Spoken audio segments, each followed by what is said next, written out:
Good morning. Your Fairy Oracle card for April 6, 2023 is card number 37. I'm going to try to read that. Tiberia of the Waters. Emotions, serenity, meditation, gracefully accepting change. For a moment, close your eyes and just let yourself feel the cool, sparkling fairy waters flowing through your fingers. Imagine drinking their sparkling coolness from your own cupped hands, and imagine the water flowing down your throat. You may even be able to feel the magical energy-filled coolness flow right through you to your toes. Feel better? Throughout the world, there are healing wells, both for general health and specific ailments. In modern times, many of their fairy qualities have been diluted, even though Tiberia and her healing helpers do all that they can to keep them clear and potent. Fairy waters reflect the emotional state of the human world, people around them. So the fairy waters that came through to our world have lessened in purity and power in places where people are living especially stressful, civilized lives. As one Oracle group member observes, there are profound connections with drinking water, tears, wells of forgiveness, water as the fluid of transformation, transforming nutrients in our body and connecting the flow. I could flow on and on, but I'll stop. However, the many healing fairies who helped Tiberia do the best they can under the circumstances to purify the waters, and they try to maintain their own merry spirits and give added powers to the waters.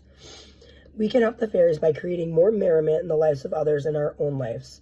In addition to the healing wells, there are wells and springs that bestow wisdom or skill upon the drinker, like the famous Epicrene fountain on Mount Helicon, which bestows poetic inspiration. I suspect it of being a fairy fountain because of the way it works. If you have one drink, you gain a certain level of poetic ability.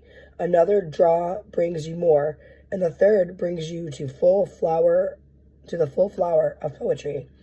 The reason the world is not overrun with magnificent poets is because, first, it is very difficult to find the spring, and second, the water packs such a wallop that most people stagger off after a single drink or two, and you only get one chance at the spring.